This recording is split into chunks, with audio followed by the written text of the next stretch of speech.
Step number 1 YouTube နဲ့ပတ်သက်ပြီးသင်တို့ကောင်းကောင်းနားလည်ထားဖို့အရေးကြီးတယ် YouTube ထဲမှာဝင်ငွေရှာတော့မယ်ဆိုရင် viewer လို့တယ် subscriber လို့တယ်အဲ့ဒါမှာ YouTube ကနေပဲသင်တို့ဗီဒီယိုပေါ်မှာကြော်ညာတွေပြမယ်ကြော်ညာတွေ user တွေကကြည်တော်မှသင်တို့ပတ်စံရမယ်အဲ့တော့ကိုဘာလို့အပ်လဲဆိုလူတွေကြည့်တင်ကြည့်ထိုက်တဲ့ကြည့်လို့တန်တဲ့ဗီဒီယိုတွေကိုသင်တို့ကတင်တာသင်တို့ channel ထဲမှာအမြဲတမ်းတင်တာဖို့အရေးကြီးတယ်ဒါမှ audience ကဝင်ကြည့်ပြီးတော့မှသင်တို့ပတ်စံရမယ်ကဲအဲ့လိုဝင်ကြည့်ရုံနဲ့ပြီးလာတာမဟုတ်ဘူးအဲ့ဒီ environment မှာ audience ကိုထားတာဥပမာဆိုရင်ဗျာ knowledge channel လုပ်တဲ့လူက knowledge နဲ့ပတ်သက်ပြီးအမြဲတမ်းစိတ်ဝင်စားနေတယ်ဥပမာစာအုပ်တွေတောက်လျှောက်ဖတ်တဲ့လူတွေဆိုသူတို့ဆိုအများကြီးစိတ်ဝင်စားတယ်ဒီလိုမျိုး knowledge တွေအထူးအဆင့်တွေစိတ်ဝင်စားဆိုသူတို့ကိုဒီနေ့ဗီဒီယိုမှာအထူးဆန်းပြောပြရပြီဆိုရင်ဒီအထက်မှာနောက်ဗီဒီယိုတစ်ခုခုမှာကျွန်တော်တို့ပြန်ပြောဖို့လိုရတယ်ဒီထဲမှာသူတို့နစ်မြုပ်အောင်ထားတာမှာဒီဗီဒီယိုတွေသူတို့များများကြည့်မယ်ကြည့်တော့မှသင်တို့တဲ့ income ရမယ်သင်တို့ YouTube channel က grow ဖြစ်မယ်ဆိုဒီ method လေးတွေကောင်းကောင်းအာရုံစိုက်ထားမယ်သူများတွေဘယ်လိုလုပ်လဲ YouTube ကဘယ်လိုနည်းနဲ့ပတ်စံပေးတယ်ဆိုဒါတွေကသိထားဖို့ကအရင်ရေးကြည့်တယ် YouTube နဲ့ပတ်သက်ပြီးတေချာနားလေအောင်လေ့လာထားပါ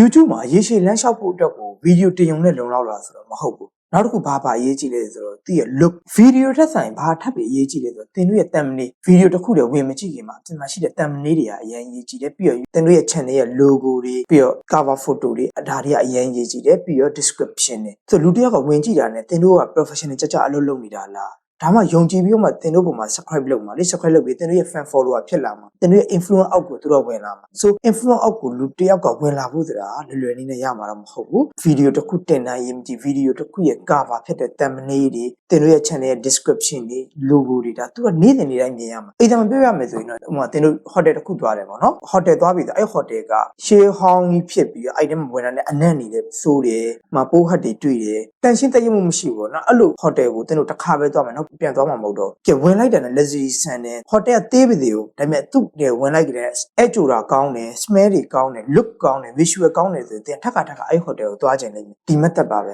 သင်တို့ channel တွေဝင်လာကြတဲ့အဲ့ look တွေကောင်းဖို့ရည်ကြီးတယ်ပြီးတော့စာလေးတွေပေါ့နော်ကျွန်တော်တို့မှာကမ္ဘာအကြီးဆုံးမွေပေါ့နော်ဘယ်နိုင်ငံမှာရှိတယ်ဆိုခေါင်းစဉ်နဲ့ကျွန်တော်စာရေးမယ်သူတို့ thumbnail မှာရေးမယ်အဲ့ဒီ font size တွေအစားprofessional sense ကိုတေချာအာရုံစိုက်ပြီးရွေးတင်တယ်ဒီဗီဒီယိုတစ်ခုခင်ဗျားတို့တိဆောက်လိုက်ပြီဆိုဒီဗီဒီယိုကနောက်တစ်10နှစ်လောက်တိရှိနေရှိလိမ့်မယ်20တိရှိနေတိရှိလိမ့်မယ်လူတွေရှေ့မှာထပ်ခါကြည့်နေတဲ့အတွက်ကြောင့်thumbnail ကိုခဏချိန်နေဖို့တို့လည်းအချိန်ပေးနိုင်မှာမဟုတ်တစ်ခါလုပ်ကြရဂရုစိုက်ပြီးလုပ်ပါ professional sense လုပ်ပါအရန်ကောင်းတဲ့နီလန်တစ်ခုရှိသေးတယ်အဲ့နီလန်ကဘာလဲဆိုတော့ subscriber တွေတိုးဖို့ကအရေးကြီးတဲ့နီလန်ကတော့ YouTube short ပဲ YouTube short ကနေပြီးတော့သင်တို့ဗီဒီယိုတွေထဲမှာ subscriber တွေရာခိုင်နှုန်းထောင်ခိုင်နှုန်းတွေရနိုင်တယ်ပေါ့ကျွန်တော်လည်းရခဲ့တဲ့ကြောင့်ပြောတာ YouTube short အနေနဲ့သင်တို့က income ကိုတစ်ခုတည်းကိုကြည့်လို့မရဘူး YouTube short ကနေပြီးတော့ audience ကိုဆွဲလို့ရတယ် YouTube short ကနေ income ကိုတော့အရင်မမျှော်လင့်နဲ့ဟုတ်ဒါပေမဲ့ subscriber ကိုတော်တော်လေးမျှော်လင့်လို့ရတယ်ဘယ်လိုနီလန်တွေကြောင့်လုပ်လို့ရဆိုဥပမာပြောရမယ်ဆိုရင်ဗျာသင်တို့မှာ long video တင်တဲ့ channel ရှိတယ်ပေါ့နော် knowledge တွေထိုင်ပြောတဲ့ video ထဲမှာ15မိနစ်နာရီခွဲလောက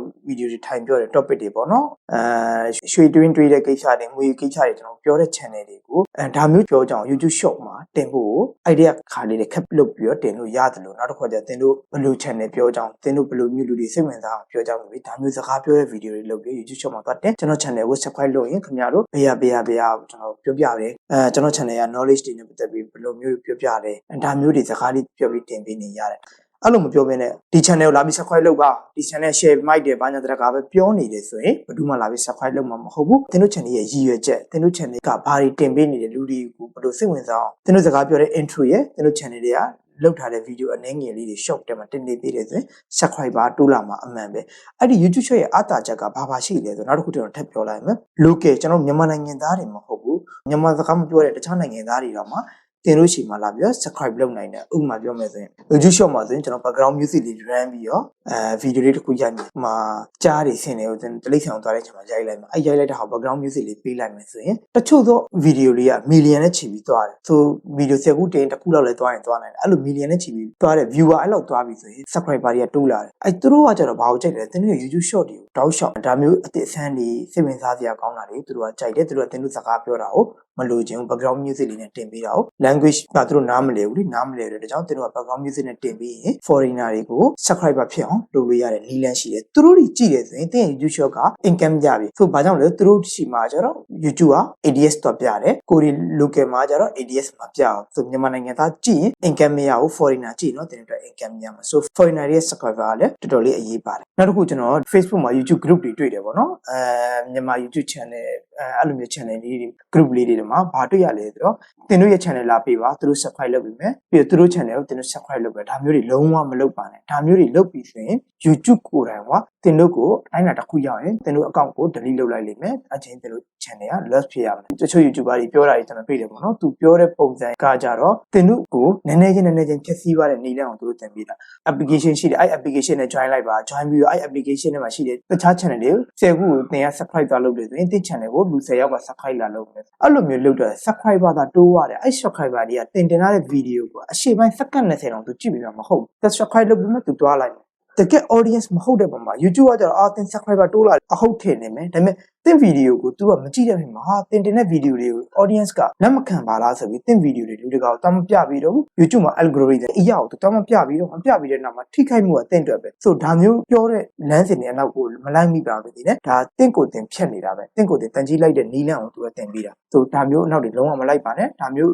လုပ်တယ်ဆိုရင်လည်းတင်တို့ကိုယ်တိုင်လည်းဒါမျိုးနီးလန့်တွေတခြားလိုလမ်းမညွှန်ပေးပါဆိုတင် video ကြိုက်ပြီးတော့လာတဲ့ audience ပဲအရေးကြီးတယ်ဒါကရေရှည်သွားမဲ့ခရီးစဉ်ခက်ခဏနဲ့ဖြတ်လန်းနည်းနဲ့သွားလို့ရတဲ့နီးလန့်တွေမဟုတ်ဘာကြောင့်ကျွန်တော်တို့ထက်အများကြီးကိုတိုးတက်မှုရှိတဲ့နိုင်ငံကအရင် advance ဖြစ်တဲ့နည်းပညာတွေနဲ့တိစောက်ထားတဲ့ဒီ YouTube company ပေါ့နော်ဆိုသူ့မှာနောက်ွယ် background ကနေပြီးနည်းပညာပေါင်းများစွာနဲ့ run နေတာဆိုကျွန်တော်တို့ pop ပြသွားလုပ်လိုက်မယ်ဆိုရင်ဒီလမ်းကြောင်းမှာရက်တီပေါ်အရန်ခံမယ်ဆို video မှာကျွန်တော်အာရုံစိုက်ဘယ် content ကိုစကားပြောမလဲမှာဈေးကွက်တမှာ speaker အလန်းလေးတစ်ခုထွက်ပြီလားအဲ့ speaker လေးဝယ်လိုက်မယ်ကျွန်တော် review လုပ်လိုက်မယ်ဒါမှမဟုတ်လေငှားပြီး review လုပ်လိုက်မယ်ဒါကို speaker ဝါသနာရှင်တွေကို YouTube ကတက်ပြပေးလေအဲ့လိုမလုပ်ဘဲနဲ့ကျွန်တော်ရဲ့ speaker review လုပ်တာတဲ့ channel ထဲမှာသွားပြီးတော့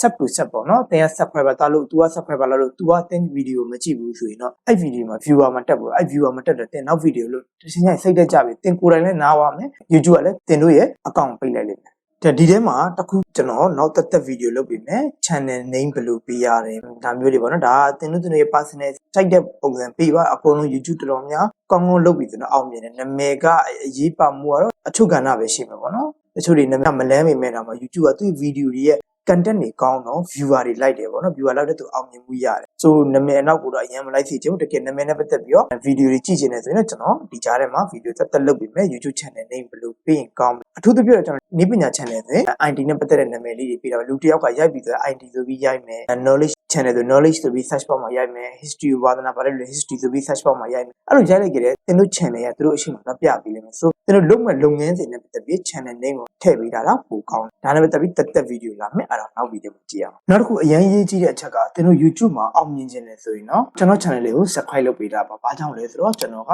တင်တို့ကိုဒီ YouTube နဲ့ပတ်သက်ပြီးတော့ဘယ်လိုဆက်သွားအောင်လဲ YouTube နဲ့ပတ်သက်ပြီးနီးလန်းနေ YouTube site တွေကနေကျွန်တော်နေ့စဉ်နဲ့များစာသွားဖတ်ပြီးတော့တင်တို့ပြပြပေးမှာပါပြီးတော့ဒါနဲ့ပတ်သက်ပြီးလေ့လာမှုတွေလည်းလုပ်ပြီးမှတင်တို့ကို up to date သတင်းတွေကိုပြောပြပေးမှာပါကောင်းပြီမိတ်ဆွေတို့ဒါမျိုးအကျိုးရှိတဲ့ video တွေကျွန်တော်ထပ်ပြီးတော့တင်ပေးပါမယ်ကျွန်တော် channel လေး subscribe လုပ်ပေးတာပါ subscribe လုပ်တာ loss မဖြစ်စေရဘူးအကျိုးရှိစေရမယ်ကျွန်တော်အာမခံပါတယ် thank you